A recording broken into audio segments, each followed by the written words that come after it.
अब हम डिस्कस करने जा रहे हैं प्रिंसिपल ऑफ सिलेक्शन। एक टीचिंग का फर्स्ट स्टेप जो होता है वो स्टडी मटेरियल का सिलेक्शन ही होता है, और सिलेक्शन ऑफ लैंग्वेज मटेरियल जो है वो एक अच्छी टीचिंग की फर्स्ट रिक्विजिट मानी जाती है। कहने का मतलब पहली अनिवार्य शर्त होती है। टीचिंग मटेरियल का चयन जो है वो लर्नर की मेंटल एबिलिटी, मेंटल एज और उसके लेवल को ध्यान में रखकर करना चाहिए। यही वजह है कि एक पर्टिकुलर क्लास के लिए, पर्टिकुलर कोर्स का चयन करने के लिए इस प्रिंसिपल को अप्लाई किया जाता है। रीट लेवल 2 2017 में एक क्वेश्चन आया हुआ है, the material should be according to the child's mental age, mental ability, grade and level, which principle of teaching is involve in this statement. कि मटेरियल का चयन एक बच्चे की मानसिक आयु, उसकी मानसिक योग्यता और उसके स्तर के अनुसार करना चाहिए। ये टीचिंग का कौन सा प्रिंसिपल है? तो ये है principle of selection and gradation. ध्यान रखिएगा, अगर मेंटल एज और मेंटल एबिलिटी को ध्यान में रखकर चयन किया जाता है तो ये है प्रिंसिपल ऑफ सिलेक्शन, लेकिन ग्रेड एंड लेवल और ऐड कर दिया जाए तो ये हो जाता है प्रिंसिपल ऑफ ग्रेडेशन।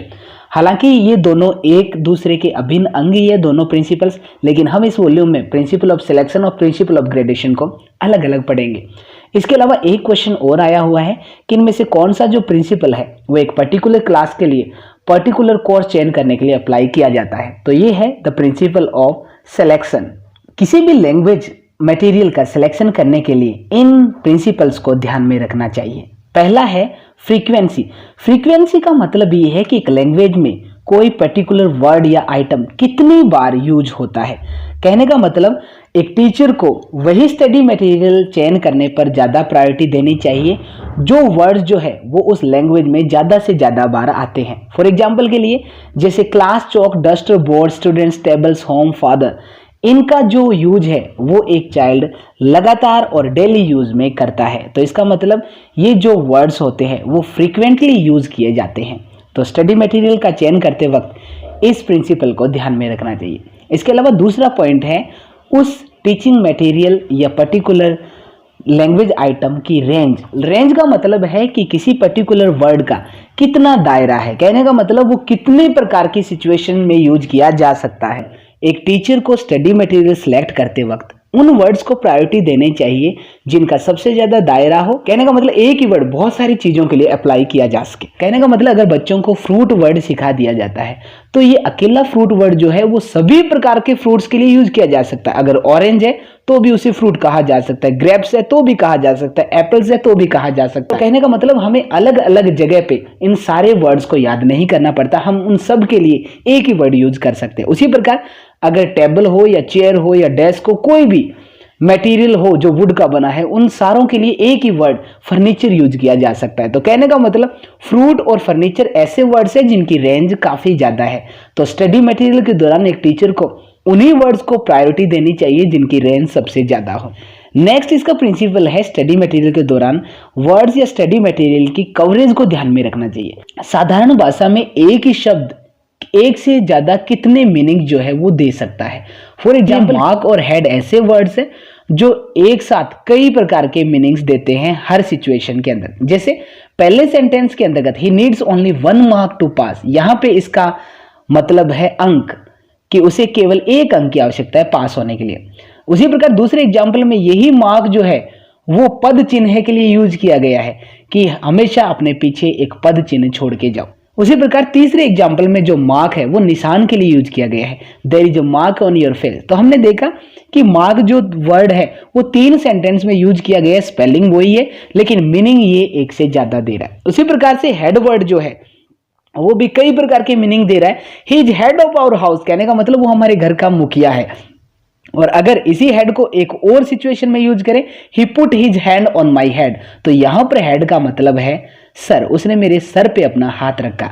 और यही हेड वर्ड जो है वो मास्टर के साथ जुड़कर प्रधानाध्यापक देता है, is headmaster of our school. इसी के साथ ये क्वार्टर के साथ जुड़कर एक हेड क्वार्टर जो है वो अर्थ देने लगता है। तो हमने देखा कि एक ही वर्ड जो है वो कई प्रकार के मीनिंग जो है वो कन्वे कर रहा है। तो इसका मतलब इन वर्ड्स की कवरेज जो है वो सबसे ज्यादा है। अगला प्रिंसिपल है स्टडी मटेरियल के सिलेक्शन में अवेलेबिलिटी। जैसे कि हमें पता है कि सिचुएशन जो है वो लर्निंग को काफ़ी अफेक्ट करती है और एक स्टूडेंट को डिफरेंट सिचुएशंस में वर्ड्स यूज करने पड़ते हैं और सिचुएशन भी जो है वो हर बार बदलती रहती है। कहने का मतलब एक बच्चे को कई प्रकार की सिचुएशन का सामना करना पड़ता है, जब वो स्कूल में हो या फिर वो घर में हो या प्लेग्राउंड में हो। तो इन तीनों प्लेसेस में उसकी जो सिचुएशन जो है वो चेंज हो गई है और यहाँ पर उसे वर्ड जो है वो भी अलग अलग प्रकार के यूज करने पड़ेंगे। इसलिए टीचर के लिए आवश्यक हो जाता है कि ऐसे सारे वर्ड्स की एक लिस्ट तैयार कर ले, ताकि विभिन्न एज ग्रुप के जो बच्चे हैं उनका उन सिचुएशन से सामना एक साथ ही होता रहे। फॉर एग्जाम्पल 11+ जो एज ग्रुप है उन सबको फैमिलियर करवा दिया जाए house hold furniture, food dishes, vegetables, classroom equipments और ड्रेसेस से, क्योंकि इस उम्र के बच्चों का सामना इनसे लगातार होता रहता है। और कोई भी शब्द जो एक ही सिचुएशन में बार बार प्रयुक्त किया जाता है उसे हाईली अवेलेबल वर्ड माना जाता है। उस वर्ड की जो फ्रीक्वेंसी जो है वो एक पर्टिकुलर सिचुएशन के लिए अवेलेबिलिटी के रूप में जानी जाती है। डेस्क, पेन, पोटैटोज, ट्रीज, ये सारे ऐसे वर्ड्स हैं जिससे ज्यादा से ज्यादा बच्चे जो है वो फैमिलियर होते हैं। तो इस प्रकार से ये था principle of selection. Next principle है principle of gradation. Principle of selection के बाद जो दूसरा प्रिंसिपल आता है वो आता है प्रिंसिपल ऑफ ग्रेडेशन। कहने का मतलब जब आप स्टडी मटेरियल को सिलेक्ट कर लेते हैं कि आपको क्या पढ़ाना है, तो उसके बाद जरूरत पड़ती है उस स्टडी मटेरियल की ग्रेडिंग की। एक विशेष ऑर्डर जिसके अंतर्गत लैंग्वेज मटेरियल जो है वो प्रेजेंट किया जाता है उसी को ग्रेडिंग कहा जाता है, जो एक टीचर को ये बताता है कि उसे पहले क्या पढ़ाना है और उसके बाद क्या पढ़ाना है। लैंग्वेज पैटर्न्स हमेशा ग्रेजुअली पढ़ाने चाहिए और जो कंटेंट पढ़ाया गया है उससे अगली बार उसमें कुछ नया एलिमेंट जोड़कर उसे प्रस्तुत करना चाहिए। और न्यू पैटर्न्स उपलब्ध करवाते वक्त टीचर को ध्यान में रखना चाहिए कि उसे ऐसी वोकेबलरी यूज करनी चाहिए जिससे स्टूडेंट जो है वो पहले से परिचित है। कहने का मतलब यहाँ पे शिक्षण सूत्र काम करता है known to unknown. Language material की ग्रेडिंग करते वक्त इन सारे प्रिंसिपल्स को ध्यान में रखना चाहिए। पहला प्रिंसिपल है प्रिंसिपल ऑफ सिंप्लिसिटी। कहने का मतलब सबसे पहले जो सिंपल आइटम्स हैं उनको अरेंज करना चाहिए, उसके बाद उससे थोड़े ज्यादा डिफिकल्ट, और ये क्रम जो है वो आगे बढ़ता रहना चाहिए। कहने का मतलब सिंपल टू डिफिकल्ट या सिंपल टू कॉम्प्लेक्स की तरफ आगे बढ़ना चाहिए। और एक फॉरेन लैंग्वेज को सीखने के लिए ये एक अच्छी ग्रेजुअल प्रोसेस मानी जाती है।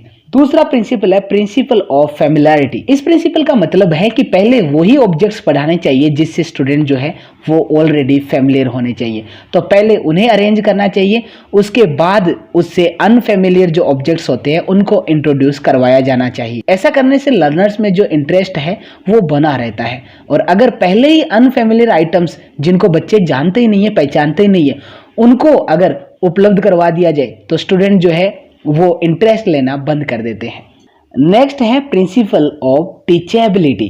कहने का मतलब पहले कंक्रीट आइटम्स जो है, मतलब वो आइटम जिनको मूर्त रूप में देखा जा सकता है वो कंक्रीट आइटम्स कहलाते हैं, पहले उनको अरेंज करना चाहिए। उसके बाद जो एब्स्ट्रैक्ट जो अमूर्त है उनको अरेंज करना चाहिए, क्योंकि कंक्रीट जो थिंग्स होती है उनको आसानी से पढ़ाया जा सकता है, लेकिन जो अमूर्त वस्तुएं होती है, अमूर्त आइटम्स जो होते हैं, एब्स्ट्रैक्ट आइडियाज को पढ़ाना उसके मुकाबले थोड़ा सा मुश्किल होता है। इसके अलावा सबसे पहले वो आइटम्स अरेंज करने चाहिए जिनको आसानी से पढ़ाया और समझाया जा सकता है, जिनके लिए किसी स्पेशल टेक्निक्स की आवश्यकता नहीं होती। लेकिन ऐसे टीचिंग मटेरियल के लिए जिनके लिए आवश्यकता होती है स्पेशल टेक्निक्स और मेथड्स की, उनको उनके बाद अरेंज करना चाहिए।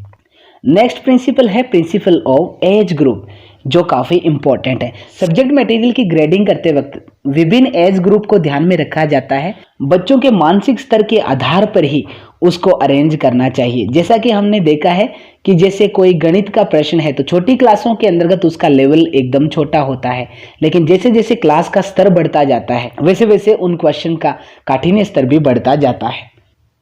अगला प्रिंसिपल है principle of grouping. Language material की इन 4 प्रकार से ग्रुपिंग करनी चाहिए। पहली ग्रुपिंग है फोनेटिक ग्रुपिंग। इसके अंतर्गत वर्ड्स को उनकी साउंड के आधार पर अरेंज किया जाता है। जैसे एक जैसी साउंड वाले वर्ड को अलग कैटेगराइज कर लिया जाता है, जैसे कैट, मैट, सेट। उसी प्रकार से now, how, cow, make, lake, shake, take. तो इस प्रकार से साउंड्स के आधार पर स्टडी मटेरियल की ग्रुपिंग करना कहलाता है फोनेटिक ग्रुपिंग।